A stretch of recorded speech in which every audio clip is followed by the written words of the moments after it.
Question कर लेते हैं। सी लास्ट क्वेश्चन, अगर सपोज कर लो डायग्राम कुछ इस तरीके का हो। हाँ, इधर एक ब्लॉक जो है वो मिडिल में रखा जाए, ठीक है। दो ब्लॉक साइड बाय साइड रखा, 3 ब्लॉक लेते हैं हम।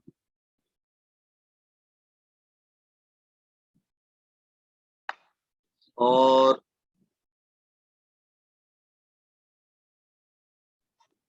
एक ब्लॉक इधर पे, यहाँ पे पुली है, इधर भी पुली है,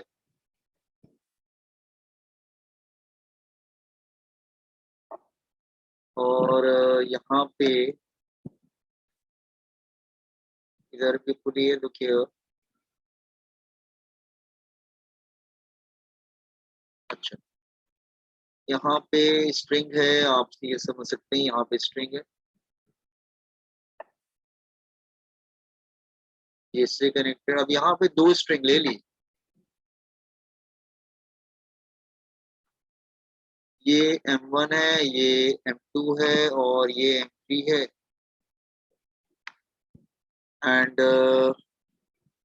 कुछ भी ले लो, let's say M2 is moving down with some acceleration, तो ये लेफ्ट की तरफ जाएगा विद सम एक्सेलरेशन, और ये ऊपर जाएगा विद सम एक्सेलरेशन। सबके फोर्सेस बना दीजिए, हमको एक्सेलरेशन चाहिए।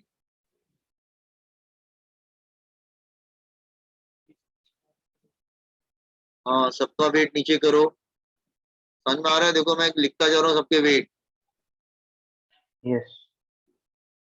सबका वेट को mg लिखते हैं डायरेक्ट, अब ww लिखने की जरूरत नहीं है, सब हटा दो। ये स्ट्रिंग स्ट्रेच हो रहा है तो टेंशन आएगा इसमें। अच्छा, लेफ्ट वाले में T2 ले लेते हैं, इस वाले में T1 ले लेते हैं। स्ट्रिंग बदल गया ना, इधर की स्ट्रिंग अलग है, इधर की स्ट्रिंग अलग है, तो सेम टेंशन नहीं हो सकता। यस। हाँ, अब आप फटाफट इक्वेशन लिख सकते हैं।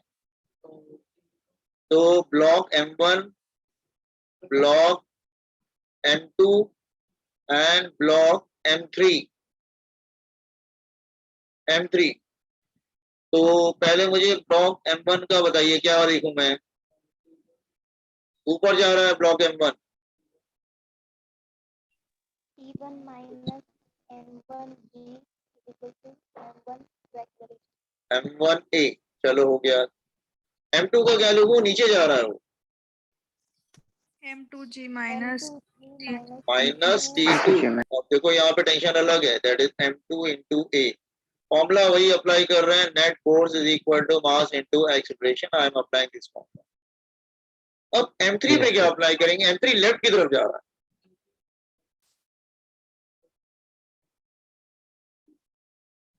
और क्या लिखूं? T2 minus T1. T2 minus T1 is equal to mass into, इसमें mg नहीं आएगा क्योंकि हॉरिजॉन्टल जा रहा है ना। अरे अगर वो हॉरिजॉन्टल जा रहा है, look here, mass is going horizontal, so I will consider only horizontal forces. Now, why I will take vertical forces? It is going horizontal basically. So I will take only horizontal forces. Got it? Yes, sir. Okay. So add all 3. सब cancel हो जाएगा, T1 T1 cancel हो जाएगा, T2 cancel हो जाएगा, और हमारा acceleration का फॉर्मूला आ जाएगा, दैट इज G कॉमन हो जाएगा, M2 माइनस M1G। इधर ए कॉमन लिंक सब ऐड हो जाएगा।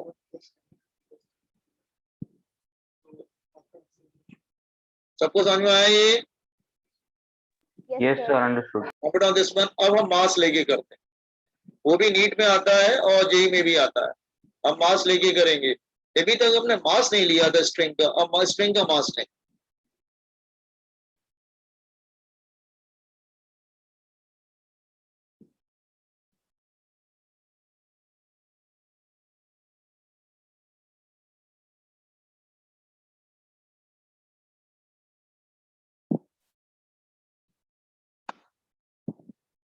ना आप कल किसी ने पूछा था ना कि अगर स्ट्रिंग का मास लेंगे तो क्या होगा, अभी तो क्योंकि इतने सारे प्रॉब्लम में पुली और स्ट्रिंग मासलेस से, तो इसको मैं जो आप कराऊंगा उसको याद करके जाना, स्टूडेंट डायरेक्ट करता है, चाहे नीट हो जाएगी स्टूडेंट डायरेक्ट कर लेता हूँ, ठीक है।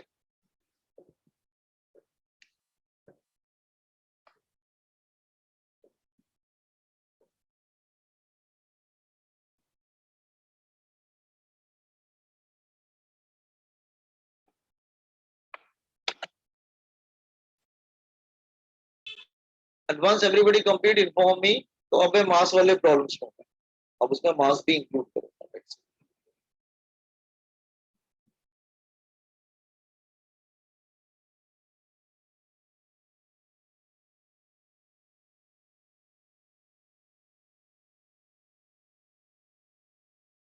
Done, sir.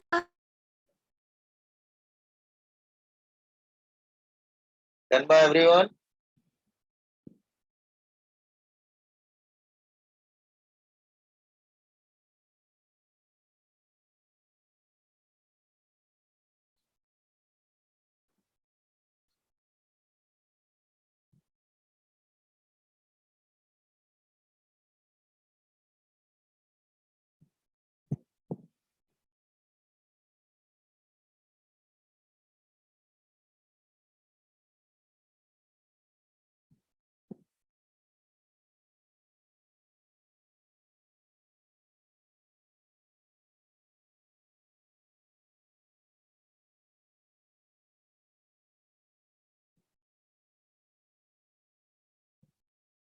Sir, done.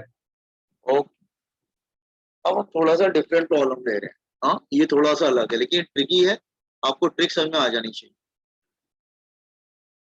Yes, sir. अच्छा, कोई रोप है या ब्लॉक है, वट एवर इट इज, मैं रोप ब्लॉक कुछ भी ले लूँ और थोड़ा मैग्नीफाई करके ड्रॉप कर रहा हूँ, ऐसा है, रुकिए। आप अब न्यूमेरिकल में रोप हो सकता है, ब्लॉक हो सकता है, वट एवर इट इज। हाँ, अच्छा, आप पुल कर रहे हैं विद अ फोर्स एफ, इस पूरे ब्लॉक की जो लेंथ है वो एल है, ठीक है, और कुछ नहीं दिया हुआ है, और वो कह रहा है फाइंड द टेंशन हियर, यहाँ पे टेंशन फाइंड आउट करना है at distance x from the other end, you want to calculate tension here t। अब ये कैसे होगा, इसमें तो कुछ मास वगैरह भी नहीं दिया है, कुछ नहीं दिया है, और बस बोल रहा है कि पुल कर रहे हैं कोई रोप को या ब्लॉक को, और उसके अंदर मतलब लेंथ दे रखा है, उसके अंदर बोल रहा है कि उसके अंदर किसी पॉइंट डिस्टेंस x पे from the other and find the tension. First of all have you understood मैंने क्या बोला? Yes, sir. सो स्टूडेंट इसको हैंडल कैसे करेगा, मैं आपको समझा देता हूँ, उसके बाद में तुम इसको लर्न कर लेना, ठीक है। देखो जरा ध्यान से, देखो पहला फॉर्मूला तो डायरेक्ट बना सकते हो, force is equal to mass into acceleration, इसका मास लेट से m है, पूरे का मास m है, और तो एक्सेलरेशन क्या हो जाएगा, that is force upon mass, ये हो गया इक्वेशन नंबर 1, कोई प्रॉब्लम।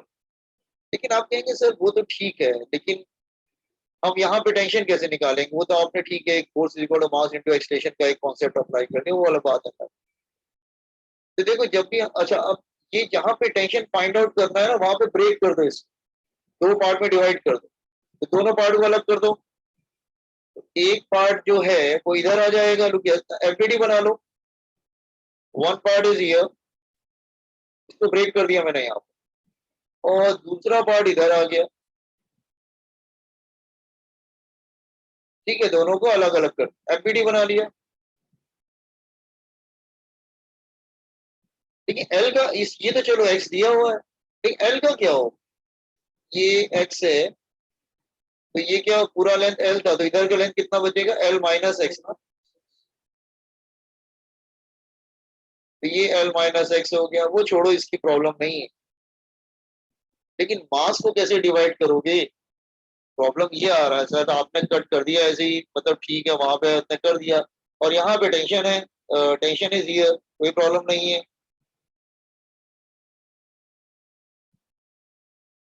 यहाँ पे हमने ब्रेक कर दिया, बताइए, वो तो ठीक है, लेकिन अगर मास मिल जाए तो सर हमको आंसर भी मिल जाएगा, मास कहाँ से मिलेगा। तो एक ट्रिक यूज कर, अगर हमें फिजिक्स में कभी मास नहीं मालूम होता है तो हम क्या करते हैं, ट्रिक यूज करते हैं। लेट लेट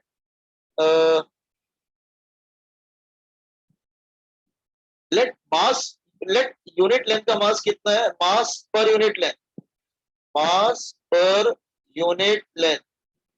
तो मास पर यूनिट लेंथ का मतलब होता है mass of string upon length of string, mass of string upon length of string.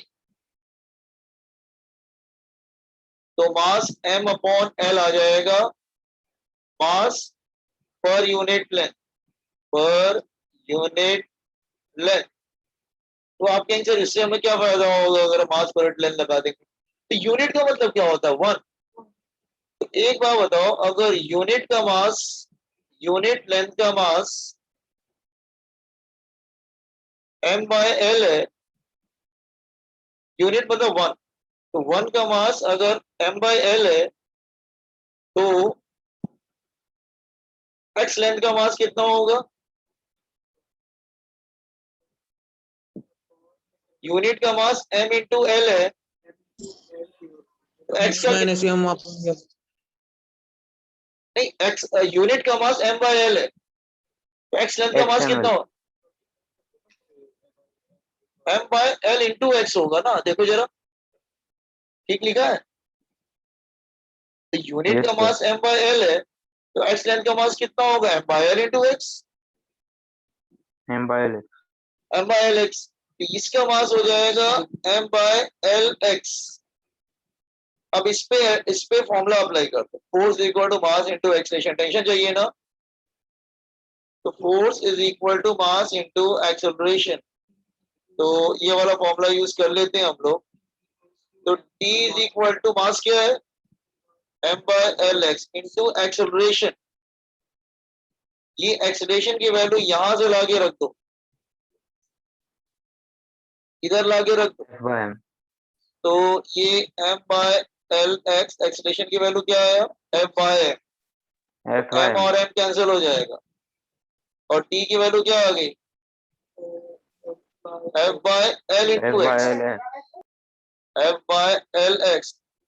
तो देखो ध्यान से देखो, वेट, आप याद कैसे करो, आप कहेंगे सर इतना सॉल्व करने में तो काफी टाइम चला जाएगा मेरा, तो याद करने का ट्रिक देखो जरा, देखो ध्यान से, स्टूडेंट याद कैसे करता है, देखिए मैं आपको ट्रिक समझा रहा हूँ, हाउ टू लर्न इट। तो देखो 3 डायग्राम ले रहा हूँ, 1 याद करने का तरीका, 1 Yes, sir. 2 3, हाँ इसकी लेंथ l है सब केसेस में,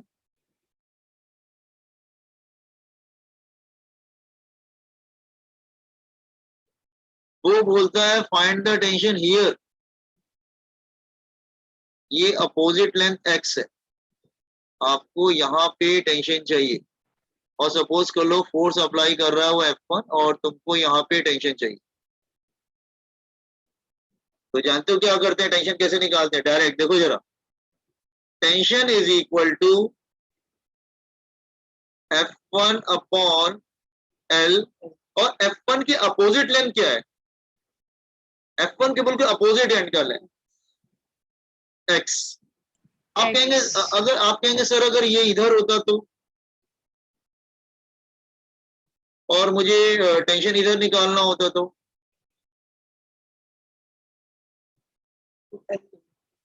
इधर का लेंथ अगर x है तो इधर का लेंथ कितना आता है l माइनस एक्स, तो हम कौन सी लेंथ लेते हैं इसमें, तो T2 is equal to F2 upon L, x लेते, अपोजिट एंड वाला L लेते, L. And not L, opposite end, L minus x, जैसे F1 के अपोजिट x था ना बेटा, Yes. तो F2 का अपोजिट क्या दिख रहा है? L minus x. L minus x. L minus x. और अगर दोनों तरफ से होता तो let's say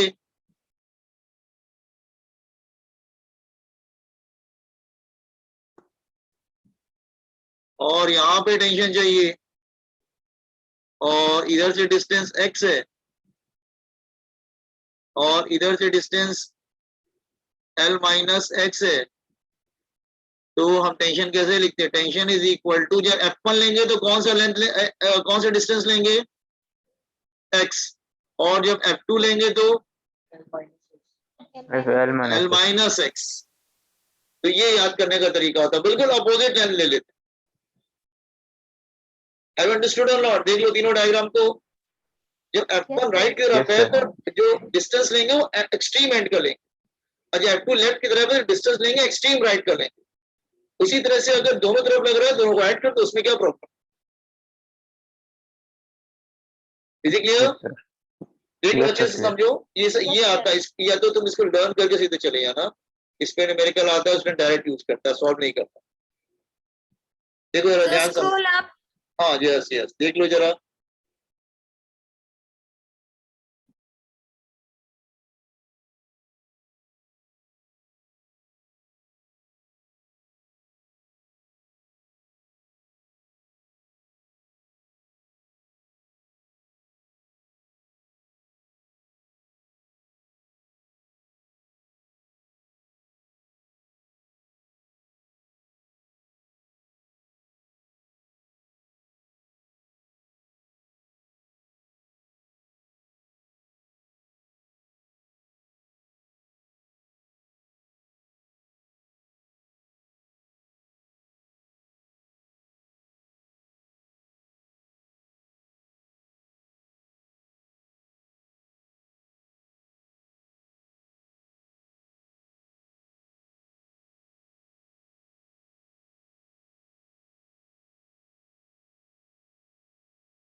Sir, scroll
yes boys and girls, समझ में आया?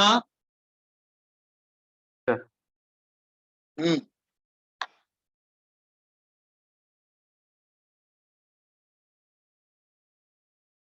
ध्यान रखना कल मेरा लेक्चर नहीं है। Yes. ओके।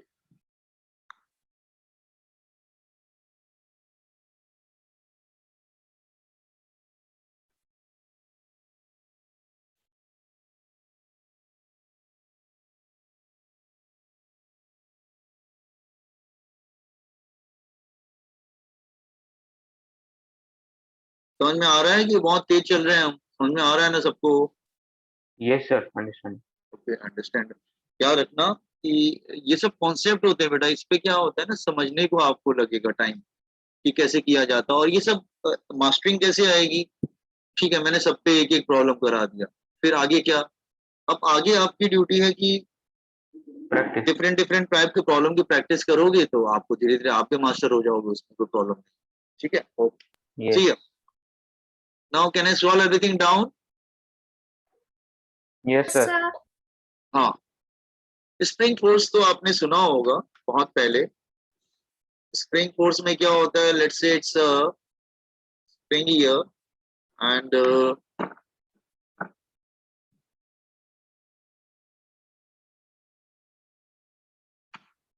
और स्प्रिंग ले लेते हैं यहाँ पर हम लोग, let's say here, let's say fixed and है,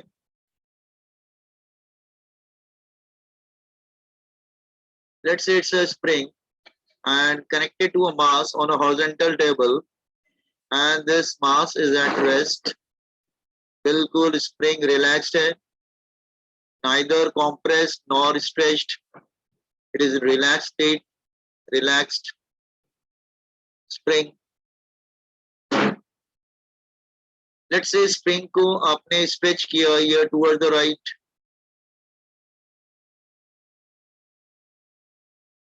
स्प्रिंग को स्ट्रेच किया टुवर्ड द राइट, ब्लॉक को मतलब पुश किया toward the right. Let's say ये मीन, इसको बोलते हैं बेटा mean position.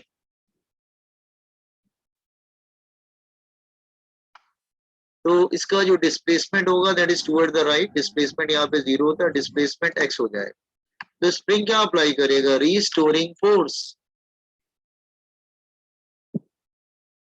Restoring force F क्या है, restoring force applied by spring.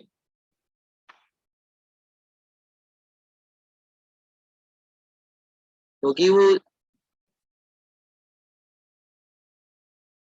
ये स्ट्रेच हुआ है बेटा, इट इज स्ट्रेच्ड। और अगर ये कॉम्प्रेस होता है तो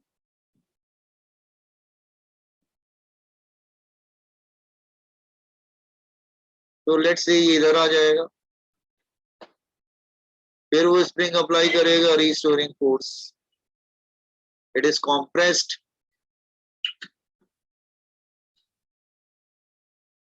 एक्स क्या है, displacement from mean position.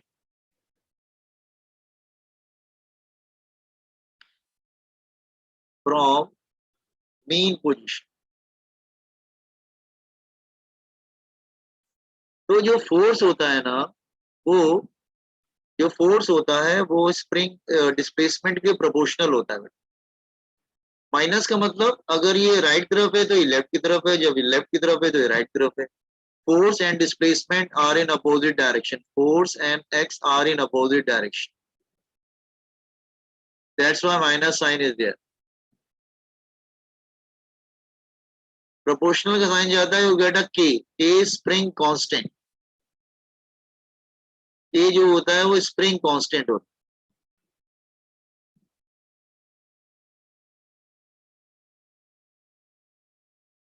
K जो होता है वो spring constant होता है। K का यूनिट होता है that is unit of K. ऐसा यूनिट अगर निकालेंगे तो न्यूटन पर मीटर, और सीजीएस होगा that is डायन पर centimetre. Spring constant. So this is spring force. Are you getting what is spring force? तो माइनस का मतलब ये, माइनस न्यूमेरिकल में माइनस यूज करने की जरूरत नहीं होती है,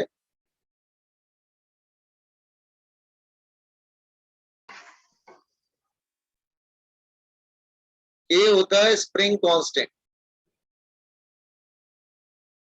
के की जो वैल्यू होती है ना स्प्रिंग के मटेरियल और स्प्रिंग का फ्लेक्सिबिलिटी या स्प्रिंग की थिकनेस पे डिपेंड करती है, मतलब स्प्रिंग के कॉन्फ़िगरेशन पे के डिपेंड करता है। सर मतलब ये जो Yes. फॉर्मूला है F is equal to minus k x, वो जब कंप्रेस होता है तब का होगा ना? नहीं, दोनों का। क्यों स्ट्रेच होगा तो रीस्टोरिंग नहीं अप्लाई करेगा क्या? वो जगह का होगा। करेगा, पर सर जब स्ट्रेच होगा तब एक्स और एफ तो भी अपोजिट होंगे। अपोजिट तो दोनों के, जब राइट की तरफ पुल कर रहे हो तो फोर्स लेफ्ट की तरफ है, जब लेफ्ट की तरफ पुश कर रहे हो कंप्रेस कर रहे हो तो फोर्स राइट की तरफ होगा। दोनों अपोजिट हमेशा रहते हैं। Okay sir. सर आपने माइनस साइन यूज करनी है या नहीं करनी? न्यूमेरिकल में नहीं करना है, बट माइनस का सिग्निफिकेंस ये, माइनस इंडिकेट, माइनस का सिग्निफिकेंस ये है, माइनस इंडिकेट दिस। जरूरी नहीं यूज करना, वो ऑप्शन को देख के करना, वैसे जरूरत नहीं होता।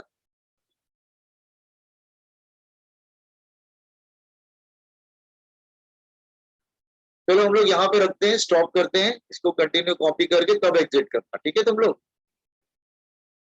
Yes, sir.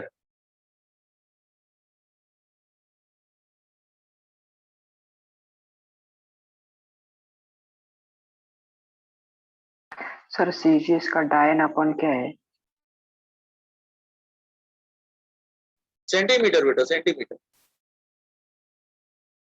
Thank you sir. डायन अपॉन सेंटीमीटर, मीटर की जगह सेंटीमीटर आ जाएगा ना।